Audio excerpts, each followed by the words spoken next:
Une excellente journée. 7h45, l'invité du jour, en direct sur 92.3 et en vidéo live Facebook sur la page RGFM. On en parlait avec le dispositif Relais donc qui s'est installé dans ces anciens locaux de l'école Lamartine, école Lamartine fermée depuis la rentrée 2018. Il y a plein d'associations qui sont venues également dans cette ancienne école et depuis le week-end dernier, le déménagement vient d'avoir lieu. Il y a notamment la Croix-Rouge et on voulait faire un focus sur les activités de la Croix-Rouge qui sont nombreuses. À Montluçon, on reçoit ce matin la trésorière du comité local de la Croix-Rouge, Sylvie Delage. Bonjour. Bonjour. Et merci d'être avec nous ce matin. Et puis Émilie de Castro, bonjour. Bonjour. Merci également d'être avec nous. Vous êtes l'une des bénévoles, notamment à la Vestiboutique. On va expliquer tout cela. Comment est organisée la Croix-Rouge en fait? Il y a des unions locales entre guillemets qui sont en place. C'est une association évidemment nationale, voire internationale. Alors il y a le national, il y a le territoire et il y a les unités locales. Comme nous à Montluçon, on est unité locale. Voilà. Donc vous étiez situé rue Baraton. Au 25. Au 25, les gens peuvent voir parce qu'il y a du passage dans la rue Baraton. Oui. Exit la rue Baraton, ça y est, vous avez déménagé, le déménagement s'est bien passé. C'est très bien passé. Maintenant, il suffit de ranger. Ouais, parce que on va expliquer un petit peu tout ça, mais il y a beaucoup d'activités du côté de la Croix-Rouge. C'était une nécessité là de déménager, de venir s'installer dans ces locaux, donc laissés vacants par la fermeture de l'école Lamartine. Ah oui, parce que où on était, c'était très vétuste, tandis que là, tout est clair et puis au moins on aura chaud, parce que dans la rue de la Prelle, dans la rue de Baraton, on n'avait vraiment pas chaud. Ouais, c'était compliqué, des bâtiments un peu Vétustes et ouais. puis on chauffait les petits oiseaux. D'accord, en termes d'isolation, c'est vrai. C'est pas très éco-responsable, voilà, c'est comme ça qu'on va le dire, ça va aller mieux maintenant. Est-ce qu'en termes de surface, vous aviez besoin de plus également par rapport à vos activités ou est-ce qu'on reste à peu près sur les mêmes surfaces? On reste à peu près sur les mêmes surfaces, mais c'est beaucoup plus clair et c'est beaucoup plus fonctionnel qu'où on était. Là, il n'y a pas photo. Bon, donc tout s'est bien passé, vous êtes ouvert désormais? Non, on pas sera encore ouvert le 16 parce que là, il faut tout ranger, tout classer. Donc il y en a pour un brave moment. Et même le 16, quand ça sera ouvert, on n'aura pas tout terminé le 16, mais on pourra déjà vendre une partie.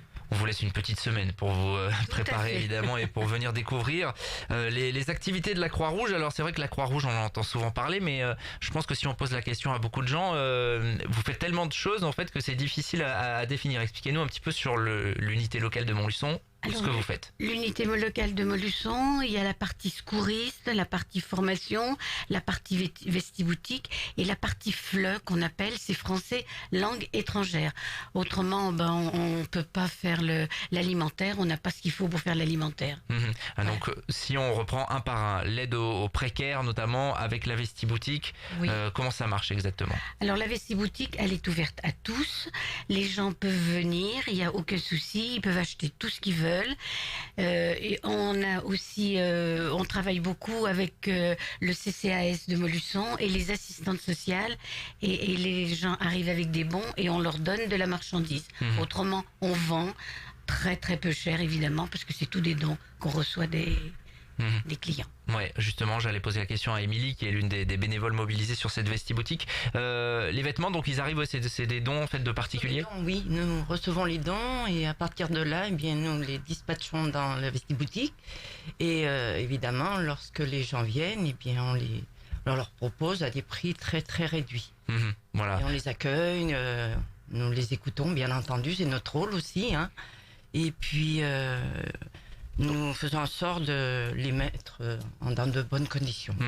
Il y a vraiment vous croisez vraiment des personnes qui sont vraiment en grande difficulté et qui n'ont pas de quoi finalement s'habiller, tout simplement. Et oui, malheureusement, ça peut aller de l'étudiant jusqu'au retraité.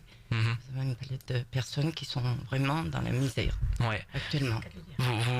Ça fait déjà quelques années que vous êtes vous bénévole au sein de cette... Ça fait un an. Ça fait un an, d'accord. Qu'est-ce qui vous a poussé justement à rejoindre la Croix-Rouge? Vous connaissiez, vous aviez des connaissances? Oui, j'en ai entendu parler et puis j'avais dit que lorsque je serai en retraite, je ferai plaisir aux uns et aux autres en donnant de ma personne. Bon, c'est riche humainement, j'imagine. Oui, c'est ça. Ah oui, c'est très enrichissant. Ouais. Très. C'est ça que vous retenez finalement. Oui. Dans l'ensemble, c'est ce que je retiens. Le partage de la solidarité avec ces Très personnes. important avec ces gens, on les écoute, on les conseille et puis voilà, ça permet ils se sentent un petit peu mieux lorsqu'ils s'en vont du magasin. Donc après, vente des vêtements à prix très modique, vous le disiez. Oui. C'est 1, 2 euros, Oui, 3 voilà. euros. Oui, vêtements, chaussures, sacs, jouets, des livres, mais on n'aura plus de place pour les mettre. Mais autrement, il y a plein de choses, des jeux pour les enfants, beaucoup de choses. Est-ce que les dons sont toujours aussi importants ou est-ce que c'est compliqué? Pour l'instant, c'est important, donc on en a quand même pas mal. Il y a des fois, on en reçoit plusieurs dans la journée. Mais autrement, c'est vraiment... puis de très belles choses. Ouais, si les gens justement là qui nous écoutent se disent ah oui bah voilà je vais faire une bonne action, je fais un peu le tri dans mes armoires. Comment ça se passe du coup? Est-ce qu'on peut venir déposer quand même à l'école Lamartine ou on attend un petit peu là le temps que vous rangiez tout dans les prochains jours? Oui, bien sûr. Et puis nous après on classe, on dirige, mais les gens donnent toujours. Donc ils peuvent venir déposer tout simplement à la boutique. Tout simplement, il n'y a aucun souci. École Lamartine, vous êtes situé où d'ailleurs? Alors École Lamartine, c'est vrai que j'ai pas précisé, c'est avenue du 8 mai 45 en face de l'hôpital en fait. Juste en face de la sortie de l'hôpital, sur la route de Moulins. Voilà, il y a un grand portail bleu. Exact. Et là, c'est les locaux. Quand on arrive, c'est à gauche, c'est ça vos Quand locaux? on arrive, c'est les 3 premières portes à gauche. Il y a deux portes pour la vestiboutique et puis une porte pour ce qu'on appelle le secourisme. Alors voilà, donc une facette aide aux plus précaires avec cette vestiboutique notamment. Et puis l'aspect secourisme également parce que vous dispensez des formations, c'est ça? Oui, et les formations en ce moment, il faut préciser qu'on n'a plus de formateurs parce qu'il y en a un qui est parti dans le sud, il y en a un autre qui est au niveau du territoire et puis une autre qui est partie sur Moulins. Alors si les gens veulent s'inscrire pour le PSC1, le poste de secours de premier secours, il faut qu'ils aillent sur la Croix-Rouge, la formation Je me forme et après on choisit le département. Et là il y a nos collègues de Vichy et de Moulins qui affichent les dates. On ne peut pas l'afficher, on n'a plus de formateurs. Plus de formateurs pour le moment donc. Pour le moment. Des personnes qui ont quitté définitivement Montluçon en fait, c'est ça, et ça manque aujourd'hui. Tout simplement. Donc c'est peut-être le moment de passer un appel finalement. Oui, tous les gens qui veulent venir nous retrouver, ils sont vraiment les bienvenus. On manque de bénévoles, même pour la vestiboutique, secours, formation et puis également français langue étrangère. Alors justement, c'est la 3e activité qu'on connaît peu finalement, français langue étrangère. Expliquez-nous comment ça se passe concrètement. Eh bien, on a en ce moment deux formateurs. Il y en a une qui va arriver, ça fera 3. Et les gens viennent, tout ça c'est tout gratuit évidemment. Ils viennent et on leur donne des cours de français. D'accord. Donc des personnes qui ne connaissent pas la langue finalement. Qui ne connaissent pas la langue ou qui la connaissent peu. Et donc c'est un rythme de travail régulier? Comment ça se passe? Ils viennent les lundis et les mercredis. Et souvent c'est même sur plusieurs heures. Important évidemment pour l'insertion. C'est le but. Voilà. Avec des personnes qui sont assidues, j'imagine. Oui, il y en a qui viennent irrégulièrement, mais en général, ce sont des gens qui viennent d'une manière assidue, c'est sûr. D'accord. Et donc des bénévoles, évidemment, qui dispensent tout ça? Ah bah évidemment, de toute façon. Sur Montluçon, l'unité locale de Montluçon, nous ne sommes que des bénévoles. Il n'y a pas de gens qui sont rémunérés, si ce n'est qu'à Moulins, parce que là, à Moulins, il y a l'école, donc obligatoirement, là, il y a des gens qui sont rémunérés. C'est vrai que c'est une activité qu'on connaît peu de la Croix-Rouge finalement, le français langue étrangère. Vous apportez vraiment un véritable service et en matière d'insertion, c'est important. Oui. Et on travaille aussi beaucoup avec les gens du CADA qui nous envoient justement des clients. Autrement, ce sont des gens qui viennent de par eux-mêmes, ils viennent s'inscrire.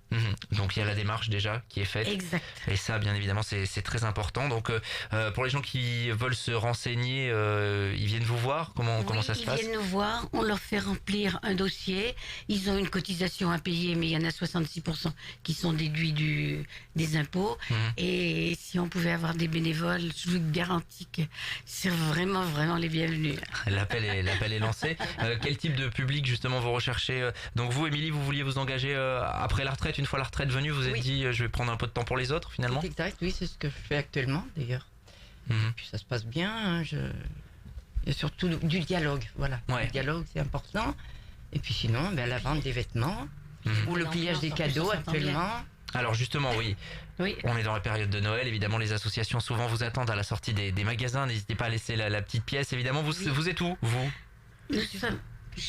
Vas-y. Donc, Cultura, actuellement. à Cultura, Oui. d'accord, ok. Vous allez y être jusqu'au 25 ou ça tourne finalement On fait plusieurs boutiques finalement. Alors, Cultura et on Mode restera là City. jusqu'à la fin du mois. Donc zone Ouais. Saint-Jacques, on peut vous retrouver. Oui, ça. Si vous Aucun faites problème. un cadeau culturel ou un vêtement pour Mode City, eh bien n'hésitez pas à laisser une petite pièce pour la Croix-Rouge évidemment et toutes ces activités dont on voulait parler ce matin, faire un petit focus parce que c'est vrai que c'est pas forcément connu de tous. Merci à toutes les deux. Oui, Et et donc- on sera ouvert à partir du 16 16 décembre. Ancienne école Lamartine, Tout à avenue fait. du 8 mai 45, donc n'hésitez pas. Et puis si vous voulez faire des dépôts de vêtements également, on a bien compris que c'était important pour la vie de l'association. Merci à vous deux, à bientôt sur notre antenne, il est 7h55. 7h45, l'invité du jour. En direct sur 92.3 et en Facebook Live vidéo sur la page RGFM.